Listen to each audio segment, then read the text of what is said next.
بسم اللہ الرحمن الرحیم۔ السلام علیکم محترم ناظرین۔ ایک مرتبہ حضرت علی رضی اللہ تعالیٰ عنہ کوفہ کی مسجد میں تشریف فرما تھے۔ مجمع میں شام سے آیا ہوا ایک مسافر بھی تھا۔ نہایت ادب سے کھڑا ہوا اور عرض کی، اے امیر المومنین، مجھے کچھ سوالات میں تشویش ہے۔ میں آج یہاں آپ کی موجودگی کا سن کر آپ سے چند سوالوں کے بارے میں جاننے کے لیے آیا ہوں۔ میں آپ سے ان کے متعلق درست معلومات چاہتا ہوں۔ آپ رضی اللہ تعالیٰ عنہ نے جواب دیا، اگر تم سوالات پوچھنا چاہتے ہو تو پوچھو، اگر ضد بازی یا بحث کا ارادہ رکھتے ہو تو محفل کے آداب دیکھو اور خاموشی سے بیٹھ جاؤ۔ یہ مکالمہ سن کر ہجوم میں لوگ بھی آپ کی جانب متوجہ ہوئے۔ اس شخص نے حضرت علی رضی اللہ تعالیٰ عنہ سے سوالات کا آغاز کیا اور کہا، اے امیر المومنین، مجھے یہ بتائیں کہ تخلیق کائنات میں اللہ نے سب سے پہلے کس کو تخلیق کیا؟ آپ رضی اللہ تعالیٰ عنہ نے فرمایا، اللہ نے سب سے پہلے نور کو پیدا کیا۔ اس نے سوال کیا، اللہ نے زمین و آسمان اور پہاڑوں کو کس چیز سے بنایا؟ آپ رضی اللہ تعالیٰ عنہ نے فرمایا، اللہ نے آسمانوں کو پانی کے بخارات سے، زمین کو پانی کی جھاگ اور پہاڑوں کو پانی کی موجوں سے بنایا۔ پھر اس نے سوال کیا کہ مکہ کو ام القرا کیوں کہا جاتا ہے؟ آپ نے فرمایا، ام الاقراق یعنی ہر ترتیب کی ماں، کیونکہ زمین کی ہر چیز اس کے نیچے سے بچھائی گئی، اس لیے عرب کے شہر مکہ جہاں بیت اللہ شریف ہے اسے ام القرا کہا جاتا ہے۔ اس آدمی نے اگلا سوال کیا، زمین کے اوپر کے آسمان کو کس چیز سے پیدا کیا گیا؟ آپ نے جواب دیا، رکی ہوئی فوج سے۔ پھر اس نے عرض کی، اے امیر المومنین، سورج اور چاند کا طول و عرض کتنا ہے؟ آپ نے جواب دیا، 900 فرسخ ضرب 900 فرسخ۔ فرسخ فارسی زبان کا لفظ ہے، ایک فرسخ میں 10 کلومیٹر لمبائی گئی جاتی ہے۔ اس نے اگلا سوال کیا کہ ستارے کا طول و عرض کتنا ہے؟ آپ نے جواب دیا، 12 فرسخ ضرب 12 فرسخ۔ اس اجنبی نے نہایت ادب سے درخواست کی کہ اے امیر المومنین، جیسا کہ قرآن میں 7 آسمانوں کا ذکر آیا، آپ ہمیں ان 7 آسمانوں کے نام اور ان کے رنگ بیان کر دیجئے۔ آپ رضی اللہ تعالیٰ عنہ نے فرمایا، جو آسمان زمین کے اوپر ہے اس کا نام رفیع ہے اور وہ پانی، بخارات اور دھول سے بنا ہوا ہے۔ دوسرے آسمان کا نام کیزوم ہے اور اس کا رنگ تانبے جیسا ہے۔ تیسرے کا نام مودون ہے اور اس میں ملے جلے رنگ ہیں۔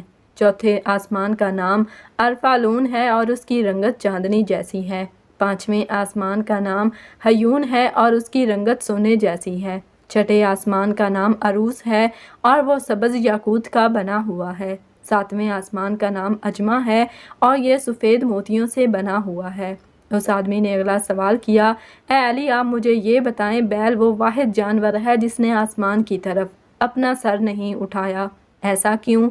آپ رضی اللہ تعالیٰ عنہ نے جواب دیا، جب سے قوم بنی اسرائیل نے گوسالہ کی پوجا کی تھی تبھی سے بیل شرم کے مارے آسمان کی طرف سر نہیں اٹھاتا۔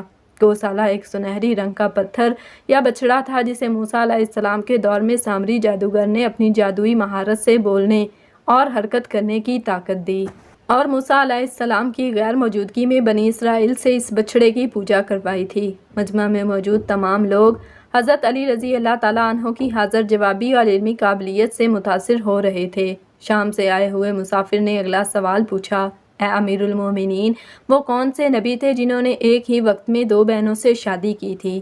آپ رضی اللہ تعالیٰ عنہ فرمانے لگے، وہ یعقوب بن اسحاق علیہ السلام تھے جنہوں نے ایک ہی دن ایک ہی وقت میں 2 سگی بہنوں لیا اور راحیل سے نکاح کیا تھا، لیکن اس کے بعد اللہ نے ایک وقت دونوں بہنوں سے نکاح کو اسلام میں حرام قرار دے دیا۔ اس آدمی نے اگلا سوال پوچھا، مد و جزر کیا ہے؟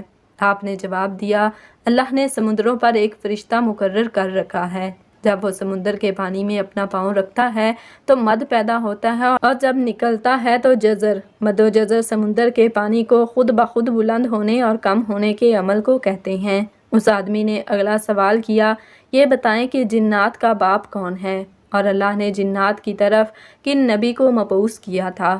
حضرت علی رضی اللہ تعالیٰ عنہ نے فرمایا کہ جنات کے جدا علی کا نام شمان ہے اور اسے اللہ نے آگ کے شعلے سے پیدا کیا تھا، اور اللہ نے جنات کی طرف ایک نبی کو مبعوث فرمایا تھا جس کا اسم گرامی یوسف تھا، جنہوں نے جنات کو اللہ پاک کی عبادت کی دعوت دی تھی۔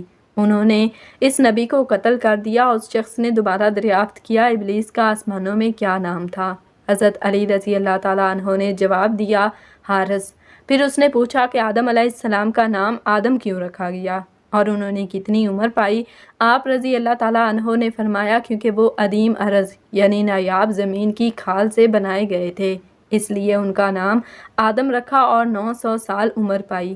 اس نے سوال کیا، میراث میں مرد کی 2 جبکہ عورت کا 1 حصہ رکھا گیا ہے، جبکہ اسلام تو مساوات کا حکم دیتا ہے۔ آپ رضی اللہ تعالیٰ عنہ فرمانے لگے، جنت میں حضرت حوا علیہ السلام نے جو گوشہ اٹھایا تھا اس پر گندم کے 3 دانے تھے، انہوں نے خود 1 رکھا، جبکہ آدم علیہ السلام کو 2 دیے۔ چونکہ وہ ہمارے جد ہیں اسی لیے اس نسبت سے وراثت میں مرد کے 2 اور عورت کا 1 حصہ مقرر ہوا۔ اس نے پوچھا، مخدوم کون سے نبی پیدا ہوئے؟ آپ رضی اللہ تعالیٰ عنہ نے فرمایا، اللہ نے حضرت آدم علیہ السلام، ان کے بیٹے شیس علیہ السلام، حضرت ادریس علیہ السلام، سان بن نوح علیہ السلام، حضرت داؤد علیہ السلام، حضرت سلیمان علیہ السلام، حضرت لوط علیہ السلام، حضرت اسماعیل علیہ السلام، حضرت موسیٰ علیہ السلام، حضرت عیسیٰ علیہ السلام اور حضرت محمد صلی اللہ علیہ وسلم کو مخدوم پیدا فرمایا۔ اس شخص نے دریافت کیا، روئے ارض پر شعر سب سے پہلے کس نبی نے عرض کیے؟ آپ رضی اللہ تعالیٰ عنہ نے جواب دیا، حضرت آدم علیہ السلام نے، جب حضرت آدم علیہ السلام زمین پر اتارے گئے اور انہوں نے ہر طرف زمین کی خاک اور وسط اور ہوا کو دیکھا، اور پھر جب شیطان کے وسوسے کی وجہ سے قابیل نے حابیل کو قتل کیا تو آدم علیہ السلام نے شدید غم میں یہ اشعار کہے جن کا ترجمہ ہے، اور ان کے چہرے رہنے والے بدل گئے اور زمین کا چہرہ خراب اور گرد آلود ہو چکا ہے، رنگ و ذائقہ رکھنے والی چیز بدل گئی اور سورج چہرے کی بشاشت ماند پڑ گئی۔